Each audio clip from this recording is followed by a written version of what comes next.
Olá pessoal, seja bem-vindo e seja bem-vinda a esse vídeo. Vamos continuar falando sobre revisão da vida toda e o título desse vídeo é bem polêmico. Existem algumas possibilidades para a gente desenhar. Enquanto não há novidade, estou gravando aqui no dia 12 de junho de 2025, próximo ao meio-dia. Qualquer novidade nós vamos trazendo aqui para você. Mas enquanto ainda não há novidade, talvez agora o pedido de vista da ministra Carmen Lúcia ele seja cumprido, de fato não haja mais nenhum adiantamento de votos, cabe agora a gente trabalhar com algumas possibilidades. Deixa eu te dizer uma coisa, aqui não é uma competição, qual canal vai acertar mais, qual advogado cuja previsão foi feita vai ser mais certeiro ou não. Isso pouco importa. É verdade que alguns estão mais entusiasmados, outros mais pessimistas, mas seja como for, possibilidades boas surgem, possibilidades ruins estão na mesa. Vamos falar de todas elas. Nesse vídeo eu vou falar de uma possibilidade específica e ao longo dos próximos dias, talvez ainda hoje, te traga outras possibilidades para juntos pensarmos. Mas o que a gente quer, na verdade, é a vitória da revisão da vida toda, não quem acertou mais, ou quem acertou menos, ou quem chegou perto. Não se trata disso, tá? O importante é que o beneficiário, o importante é que o aposentado, o importante é que a vida toda tenha essa chance e, sim, existe possibilidade da virada. Então, vamos trabalhar com uma nova possibilidade hoje aqui. Olha só, muita gente me pergunta como é que eu faço para receber o seu conteúdo. Então, olha só, se você ainda não é inscrito e nem inscrito aqui no canal, é tão rápido, não vai te custar nada, ninguém está pedindo colaboração, Pix, doação, nada nesse sentido, muito pelo contrário.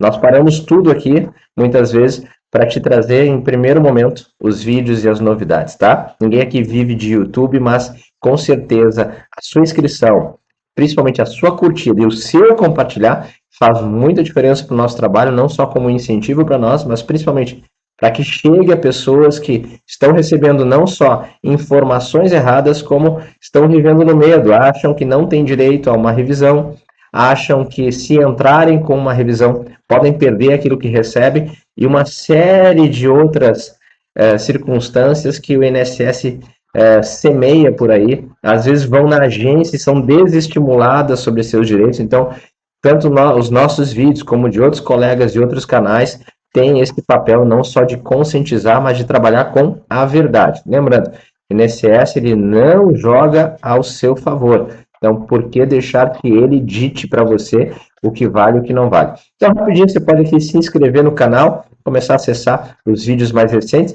e quando você aperta aquele sininho aqui, tá? Quando você vai aqui no sininho, vai confirmar pela primeira vez a palavra todas, pronto. Os próximos vídeos você vai receber. Às vezes você já acha que é inscrito, então verifica se está inscrito mesmo, tá bom? É muito comum também o canal, às vezes, desinscreve algumas pessoas, então retoma a sua inscrição. Se por mim, se eu pudesse manualmente fazer, eu inscreveria sempre todo mundo que assiste, então tem que partir de você, tá bom? Muitos também me perguntaram sobre o escritório. Sim, atuamos no Brasil todo. Então, se você quiser saber um pouquinho mais sobre a gama de Medeiros Advogados, você pode ir lá no YouTube, você pode ir lá, lá no Google, clicar Gama de Medeiros Advogados. Nosso escritório físico, nossa sede física, fica na capital gaúcha, mas a nossa atuação é no Brasil todo, e muito da atuação é também uma atuação digital, nacional, online, certo? Desde a época da pandemia, a gente já fazia assim e segue fazendo. Se você quiser saber sobre o cálculo da sua aposentadoria, essa análise não tem, vou dizer, não há custo para fazer essa análise de cálculo. Então, se você tem dúvidas sobre os seus cálculos, quer saber um pouquinho mais, ou quer saber se você se enquadra daqui a pouco em uma outra revisão, digita lá Gama de Medeiros Advogados, tem aqui o nosso WhatsApp do escritório. Ó. Você vai clicar no WhatsApp e você já vai falar direto com a nossa equipe, tá bom? Então, você também pode entrar em contato para quem me perguntou, por isso estou trazendo essa informação. Vamos lá, esse é o nosso cenário nesse exato momento. Temos Alexandre Moraes com a mudança de voto, sendo um voto que acompanhou a DI 2111, 2 votos acompanhando Moraes, 2 votos divergentes, ou seja, o voto do ministro André Mendonça e da Rosa Weber. Na verdade, o ministro André Mendonça, ele ampliou, ele atualizou o voto da ministra Rosa Weber.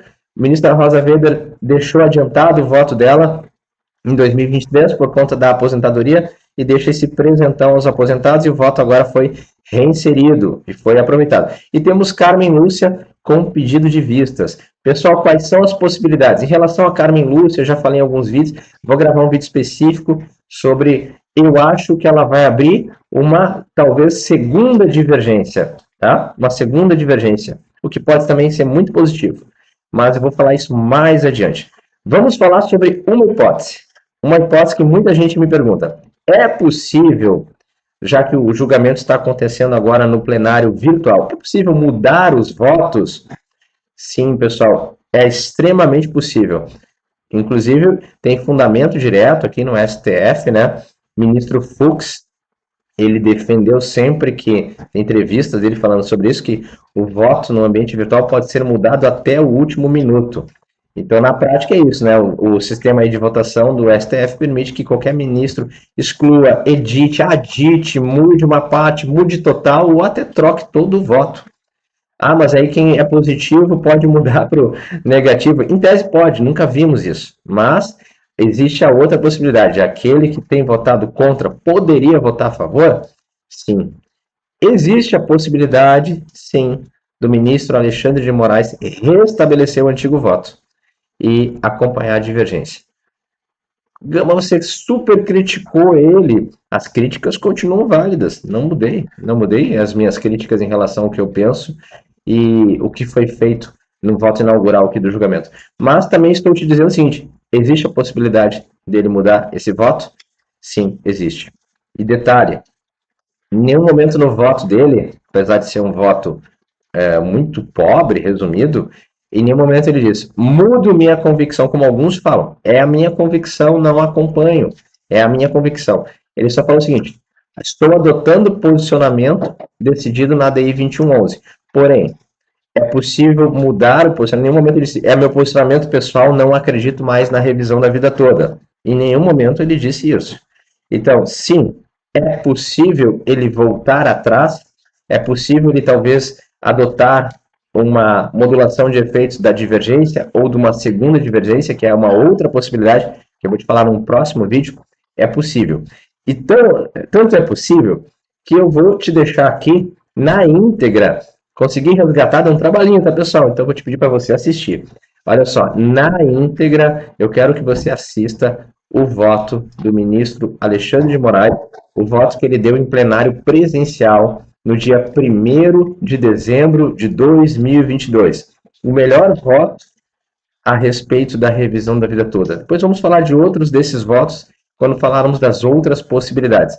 Mas segue aqui nesse vídeo e assista. E o que a gente quer é isso, que a gente também pode contar com essa possibilidade da mudança de Alexandre de Moraes voltar ao voto que um dia proferiu. Afinal, ele disse que só estava acompanhando a maioria. Ele nunca ressalvou que pessoalmente mudava o voto dele. Se a divergência convergir para uma maioria, é possível, sim, que inclusive ele abandone o posicionamento dele e pode, você viu, tem fundamento no regimento, pode acontecer lá, vamos falar de possibilidade de destaque mais adiante, e aí eu quero que você lembre como Alexandre de Moraes votou brilhantemente em defesa dos aposentados. Por fim, não esquece de se inscrever aqui no canal, reitero para você, vai aqui no sininho, ativa a notificação, ativa a função todas e curte e compartilha. Quando você curte esse vídeo, você está dizendo para o YouTube que esse conteúdo é confiável. E isso também nos estimula a te trazer cada vez mais vídeos e mais novidades. Mas tem algo melhor que fala muito mais do seu coração do que do nosso. Quando você compartilha, quando você passa adiante, mas eu estou ajudando o canal de vocês, não tenha dúvida. Todos estamos aqui nos ajudando, todos temos o mesmo objetivo. Mas quando você compartilha, você pode estar ajudando alguém que está fora do nosso radar e fora da possibilidade do algoritmo, fora da possibilidade até dos seus conhecidos, do seu âmbito familiar, pessoal, relacional. Muita gente vem sendo enganada pelo INSS. Muita gente, às vezes, foi desestimulada por advogados que talvez não tiveram um carinho e um olhar em relação aos cálculos da aposentadoria. Então, esse compartilhar pode faça com que esse vídeo chegue a pessoas que precisam saber dos seus direitos e precisam saber que tem a possibilidade, sim, ainda de ingressarem ou com outras revisões ou de reverem os cálculos, que o que foi dito para elas não é, às vezes, a realidade e nem uma sentença final. Então, ajuda pessoas, assim como se você um dia se sentiu ajudado, aconteceu isso porque essa informação chegou até você. E quando você é um canal de bênçãos, você só colhe bênçãos. Então, passa adiante esse compartilhar, que eu tenho certeza que isso só vai fazer bem à sua vida e a tantas outras pessoas. Grande beijo, grande abraço, e olha a aula que Alexandre de Moraes deu, e é esse voto e essa aula que a gente quer que ele retome, e vamos também trabalhar com essa possibilidade. Poderá ele sim voltar a ser esse Alexandre de Moraes que você vai assistir agora. Na ADI 5399, diante do pedido de destaque que foi apresentado na sessão virtual pelo ministro Nunes Marques, o julgamento reiniciou aqui no plenário presencial com o cômputo do voto do eminente relator, e ontem tivemos o voto do ministro destacante, do ministro Nunes Marques. Suspendemos a sessão para a continuidade do julgamento nesta data.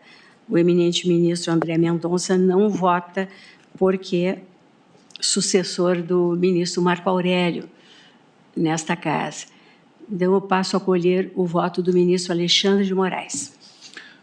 Obrigado, presidente. Cumprimento Vossa Excelência, a ministra Rosa Weber, cumprimento a ministra Carmen Lúcia, ministros, Procurador-Geral da República, doutor Augusto Aras, cumprimento também os estudantes presentes no plenário, estudantes de Direito da Universidade Anhanguera de Taboão da Serra, no estado de São Paulo.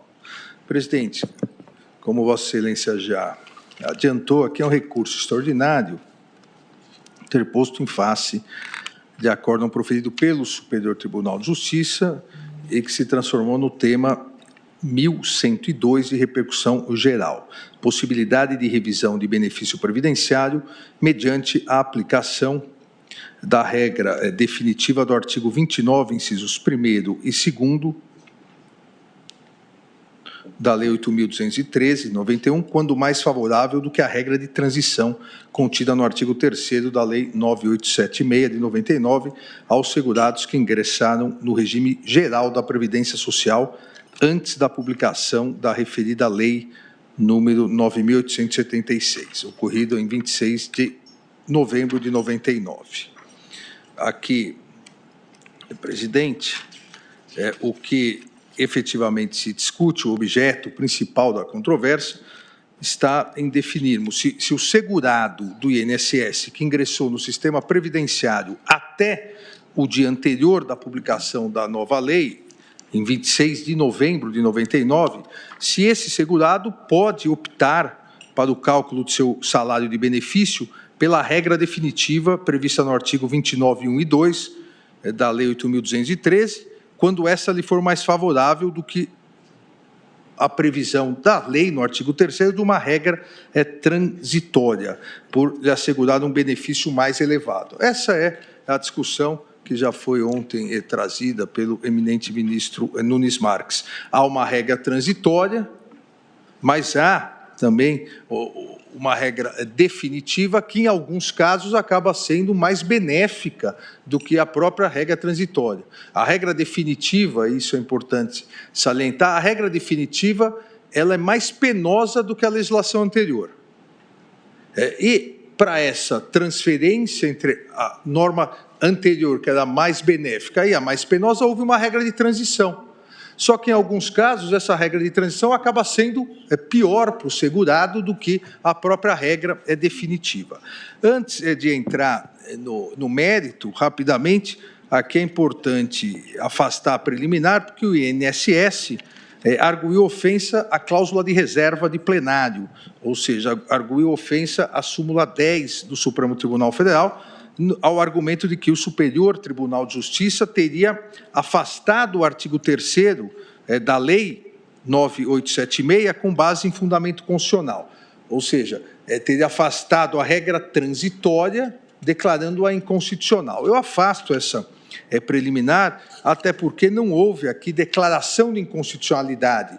E não haveria, então, necessidade de se observar o artigo 97 da Constituição Federal, que prevê a cláusula de reserva de plenário. O que houve foi uma interpretação de que, nos casos mais favoráveis ao segurado, deve-se aplicar a regra definitiva do artigo 29 e não a regra transitória do artigo 3º. Ou seja, não houve propriamente uma declaração de inconstitucionalidade, sim uma interpretação da lei, da legislação, consequentemente não haveria necessidade de declaração pela maioria absoluta dos membros do tribunal ou da Corte Especial, no caso do Superior Tribunal de Justiça.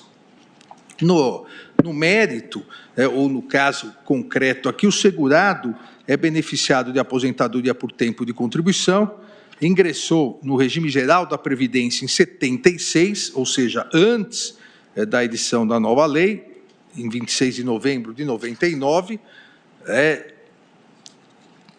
consequentemente, ele estaria sendo abarcado pela regra de transição, no artigo 3º, pelo artigo 3º da Lei 9876.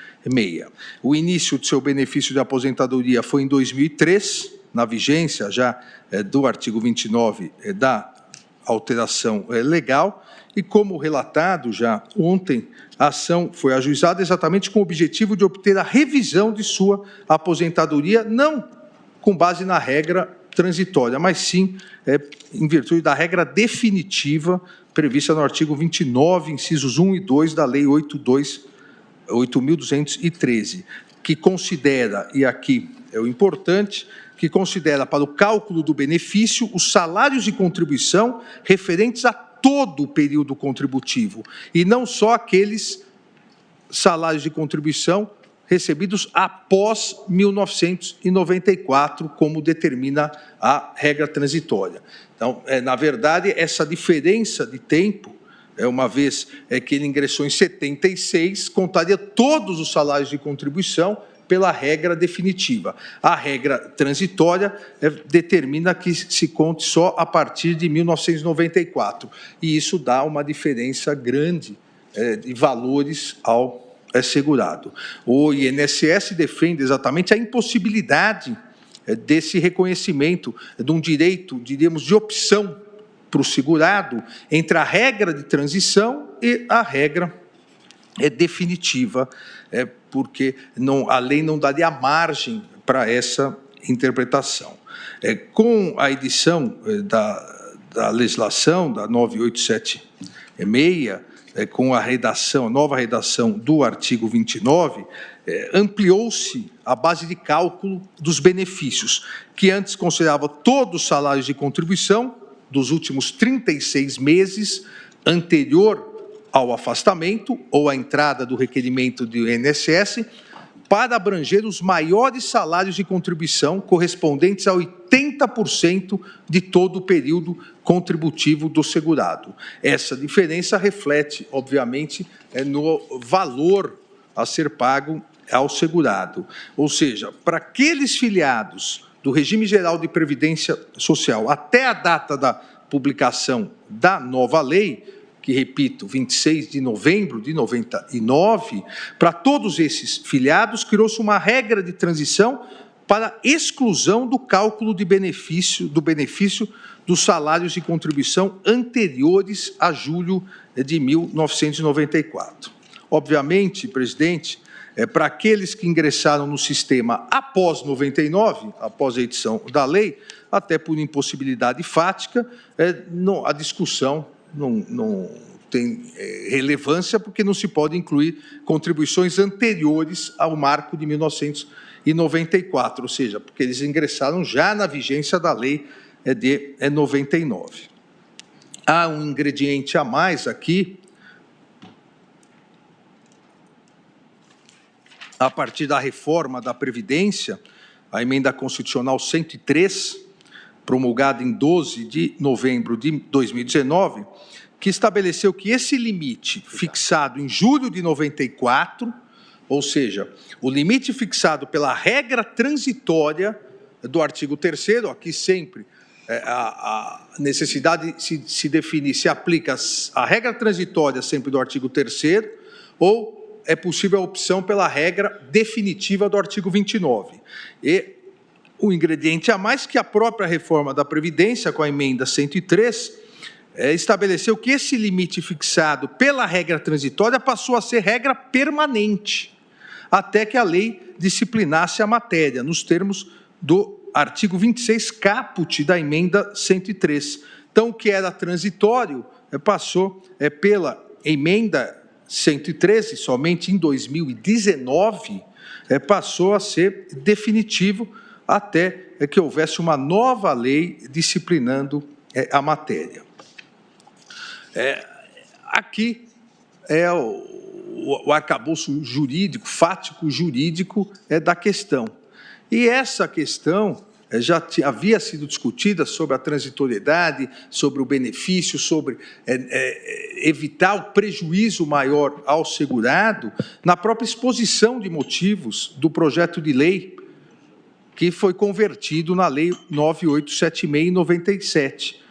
Na exposição de motivo, a intenção do legislador, e por isso que me parece importantíssimo a própria exposição de motivos, ao excluir as contribuições anteriores a julho de 94, dentro dessa regra transitória do artigo 3º, que depois, pela emenda 103, se tornou definitiva, mas a intenção do legislador foi preservar o valor das aposentadorias dos efeitos deletérios, dos altos índices de inflação do período anterior. Então, a regra transitória, o que ela pretendia era beneficiar o segurado. O que ela pretendeu foi preservar o valor das aposentadorias.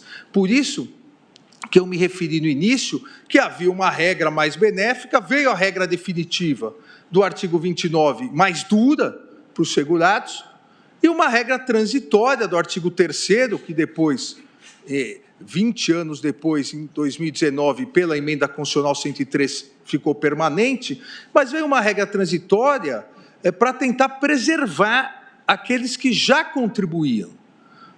A intenção era exatamente favorecer o segurado. Só que se percebeu que, em alguns casos, apesar dessa intenção, apesar da regra transitória ter como finalidade a preservação do valor das aposentadorias, em alguns casos, essa exclusão das contribuições anteriores a julho de 94, em alguns casos isso foi maléfico para o segurado. Então, o segurado passou a se indagar.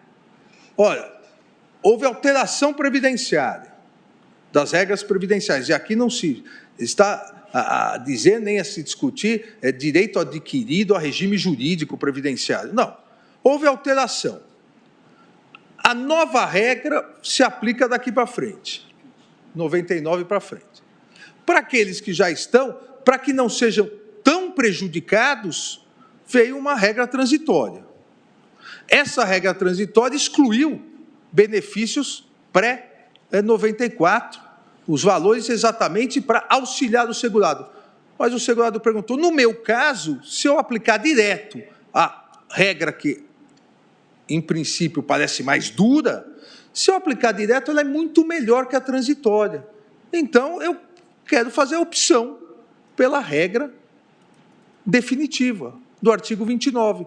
Se a intenção do legislador, ao estabelecer essa regra transitória, foi exatamente me beneficiar, só que no meu caso concreto não me beneficia, eu abro mão dessa regra transitória e peço a aplicação da regra geral. E foi isso que o Superior Tribunal de Justiça reconheceu. Essa possibilidade de se interpretar que se a regra favorável em abstrato, a regra transitória favorável em abstrato, no caso concreto não é favorável, tem direito o segurado de pedir a aplicação da regra em abstrato pior. Mas no caso dele, no caso concreto, é uma regra melhor, uma regra que manteve, ou pelo menos preservou um pouquinho mais, o valor das aposentadorias.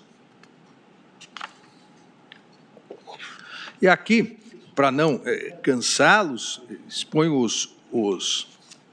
todos os argumentos que foram trazidos na exposição de motivos, que coloca exatamente isso, que a ideia da regra transitória era favorecer os trabalhadores com menor escolaridade, inserção menos favorável no mercado de trabalho, que tem uma trajetória salarial mais ou menos linear, só que em alguns casos isso se mostrou pior para o segurado e não favorável como pretendia o legislador, na aplicação específica de alguns casos concretos. O Superior Tribunal de Justiça, ao analisar essas alterações legais e essa situação fática de que algo que em abstrato foi previsto pelo legislador para melhorar a situação do segurado, esse algo em abstrato, ao ser aplicado especificamente, piorava, o Superior Tribunal de Justiça entendeu possível a opção do segurado pelo regime definitivo previsto pelo artigo 29, exatamente para que, ao aplicar as regras do artigo 29, se apurasse o salário de benefício e ele preservasse mais a sua aposentadoria. E aqui são alguns casos que realmente demonstram exatamente que a regra benéfica aplicada no caso concreto de benéfica acabou não tendo nada. A regra benéfica realmente acabou prejudicando os segurados. O fato do sistema de previdência social, isso foi levantado ontem pelo eminente ministro Nunes Marques, reger-se pelo princípio contributivo, pela qual não só a percepção do benefício pressupõe a contribuição do segurado, isso reforça aqui a necessidade ou a possibilidade dessa opção, porque houve efetiva contribuição por uma ficção legal. Vejam, por uma ficção legal, o legislador fez um corte em relação aos benefícios para tentar, com esse corte, favorecer o segurado. Olha, se por essa ficção legal, com esse corte, não conseguiu favorecer, o que pede o segurado é a aplicação da regra geral, da regra normal. Ele não quer ser supostamente beneficiado por uma regra transitória que acaba prejudicando o segurado. Cito aqui alguns precedentes do Supremo Tribunal Federal em relação exatamente à base de cálculo da contribuição previdenciária, que deve incluir os ganhos habituais que tenham repercussão nos benefícios, a sustentar exatamente que tem o direito, então, de pedir, calculem tudo, sobre tudo que eu recebi. Não se faça esse corte, essa ficção legal de que os benefícios recebidos antes, os salários, perdão, recebidos antes de 94 não são válidos. A regra transitória e a dúvida que poderia surgir, e realmente surge, por isso pedi vista naquele momento para análise mais detalhada do caso, a dúvida que poderia surgir é, mas então por que essa regra transitória? Se a regra transitória do artigo 3º, que depois, como eu disse, 20 anos depois, na emenda 103, se tornou uma regra permanente, se essa regra tinha como finalidade beneficiar os segurados que estavam há mais tempo, preservar, ou pelo menos diminuir os efeitos deletérios da inflação em relação às aposentadorias, aos benefícios, se essa regra foi feita para isso, por que deu errado? Por que, então, possibilitar a opção pela regra definitiva do artigo 29? Porque, na verdade, a regra transitória, ela somente será mais benéfica àqueles que tiveram suas remunerações aumentadas no período mais próximo da aposentadoria, em virtude da percepção de renda salarial mais elevada, com o consequente aumento do valor das contribuições. Aqueles que mais próximo da aposentadoria tiveram aumentos salariais, realmente a regra transitória acaba sendo uma regra melhor para o segurado. Mas não é essa a realidade do segmento de trabalhadores mais hipossuficientes. Não é a realidade do segmento dos trabalhadores com menor escolaridade, que tem a trajetória salarial, infelizmente, decrescente quando se aproxima o momento da sua aposentadoria. Acabam, pela aplicação da regra transitória, como acabaram sendo, duplamente penalizados. Penalizados porque, em virtude de não terem a possibilidade de uma maior escolaridade, terem um decréscimo salarial com a idade, e penalizados porque os maiores valores de renda que recebiam acabam sendo ignorados, excluídos da média geral. E isso fez com que houvesse uma diminuição muito grande do valor a ser recebido.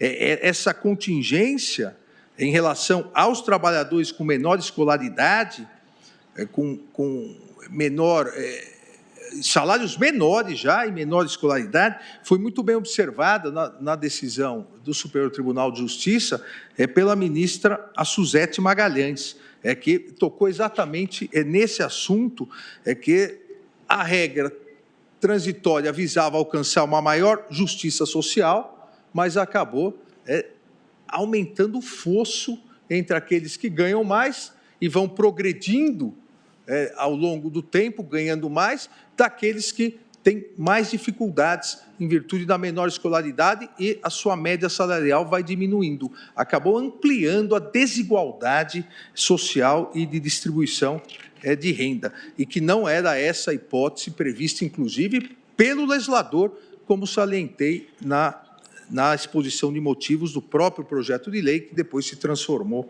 na alteração legislativa. Entendo que admitir-se que uma norma transitória que foi clara e especificamente editada para favorecer o segurado acabe importando num tratamento mais gravoso ao segurado e ao segurado mais antigo, ao segurado com menor escolaridade, ao segurado que ganha um menor valor, admitir-se a aplicação dessa regra transitória, me parece totalmente irrazoável. Consequentemente, e foi essa a conclusão do Superior Tribunal de Justiça, que se aplique, então, a regra definitiva. Não se está aqui, e o Superior Tribunal de Justiça não o fez, e também aqui, no meu voto, não estou fazendo, não se está aqui inventando uma nova regra, ou misturando regras. Não, há uma regra definitiva, só que, olha, segurado, eu vou te favorecer com uma transitória. Se não favorecer, vamos aplicar, para garantir o princípio da igualdade e diminuir as desigualdades, vamos aplicar para todos e pedirem a regra definitiva. Eu trago aqui a título de exemplo, presidente, colegas, um caso concreto. Um dos casos da chamada revisão da vida toda, que corre na Justiça, não é esse caso específico, do aposentado X, de 72 anos, ele contribuiu a vida toda sobre o teto da Previdência Social. Mas, ao se aposentar em 2014, as maiores contribuições foram descartadas e o benefício ficou em um salário mínimo. Exatamente por causa desse corte fictício que a lei estabeleceu. Se for reconhecida a revisão de sua aposentadoria, será recalculada de forma a considerar todo o valor que efetivamente contribuiu. Não se fere em nada aqui o cálculo atuarial. Não vai, o recálculo não será feito num valor arbitrado, imaginário. Não, o recálculo será feito de forma a considerar todo o valor que ele efetivamente contribuiu. Se contribuiu, ele tem o direito. E será feito sobre todo o valor que ele contribuiu, com base no quê? Com base no artigo 29, que a própria legislação estabeleceu. Outro caso, aqui até com valores, da aposentada Y, que é aposentada desde 2017, que também pede a revisão da sua aposentadoria na Justiça. Sua aposentadoria no ano de 2020 era de R$ 3.317, porque houve esse descarte. Se for corrigida, levando em conta as contribuições, todas as contribuições da regra geral do artigo 29, o valor sobe para R$ 4.372, ou seja, essa norma de transição aparentemente favorável a ela, simplesmente subtraiu 31,79% da sua aposentadoria. A aposentadoria que ela efetivamente contribuiu durante toda a vida.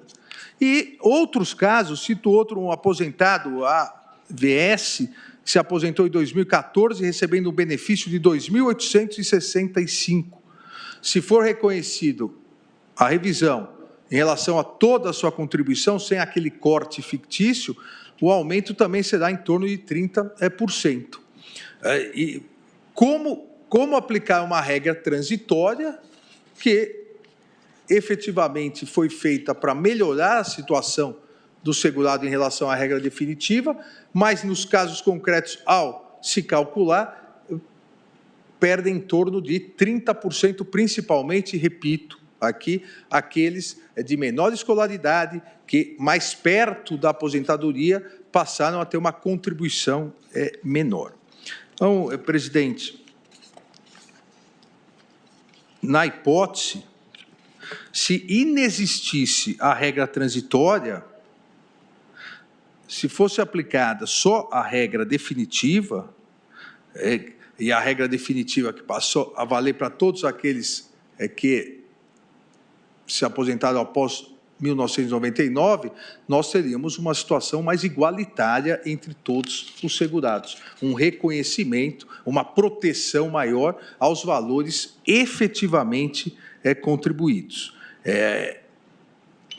Não corresponde à realidade, a meu ver, todo respeito às posições em contrário, de que a nova lei não agravou a situação dos segurados, que é um dos argumentos. Havia uma legislação, veio essa que agravou, e uma norma transitória, que a ideia era fazer a ponte entre a legislação passada melhor e essa um pouco mais dura. E há um argumento do INSS que, na verdade, essa nova legislação não agravou, agravou. Nós sabemos que não há uma reforma previdenciária que não agrave a situação do segurado. Até agora, por uma série de motivos, nós não tivemos nenhuma reforma previdenciária que melhore a situação do segurado. Cada reforma previdenciária, seja constitucional, seja legal, sempre piora a situação do segurado.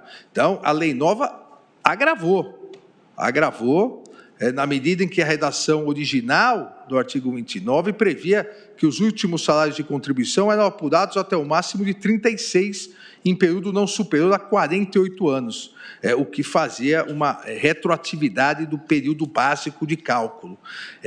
Então, a lei anterior era mais benéfica. A lei de transição, a norma de transição, perdão, como me referi anteriormente, repito, só será benéfica para o segurado que computar mais e maiores contribuições no período posterior a 94.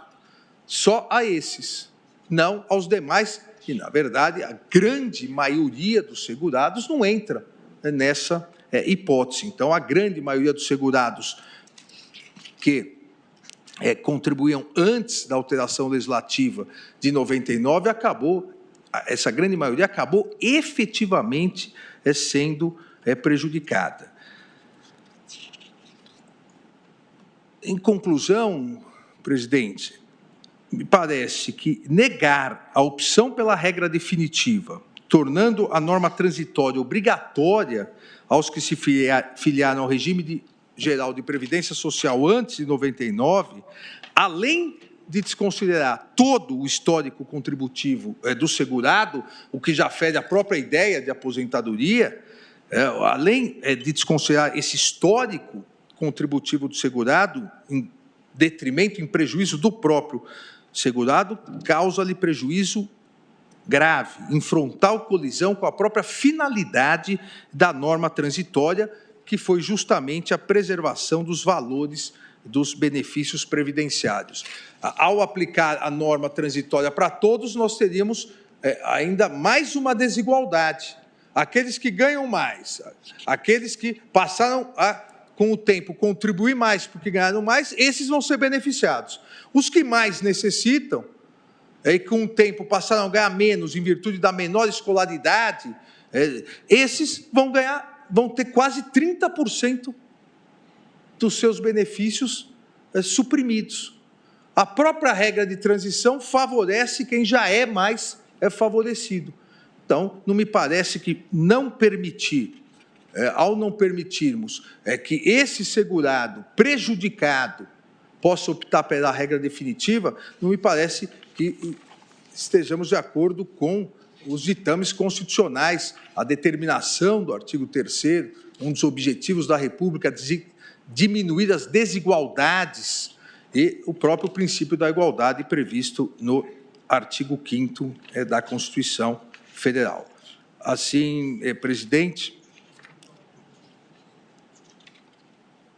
o segurado, assim, presidente, eu indico na tese, o segurado que implementou as condições para o benefício previdenciário após a vigência da Lei 9.876, de 26 de novembro de 99, e antes da vigência das novas regras constitucionais introduzidas pela Emenda Constitucional 103, que tornou a regra transitória definitiva, tem o direito de optar pela regra definitiva, caso esta lhe seja mais favorável.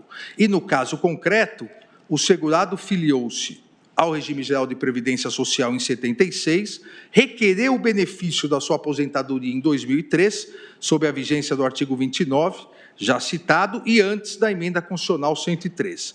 O benefício da sua aposentadoria inicialmente foi calculado segundo a regra transitória, resultou num valor de R$ 1.493. Se for aplicado o cálculo da regra definitiva do artigo 29, seus proventos passarão a 1.823, ou seja, mostra que houve efetivo prejuízo a esse segurado. Em virtude disso, no caso concreto, nego provimento ao recurso extraordinário. Obrigado, presidente. Agradeço ao ministro Alexandre de Moraes e colho o voto do ministro Luiz Edson Fachin. Muito obrigado, senhora presidente. Agradeço Vossa Excelência, ao mesmo tempo que a saúdo. Também cumprimento a eminente ministra Carmen Lúcia, os eminentes pares, o senhor Procurador-Geral da República,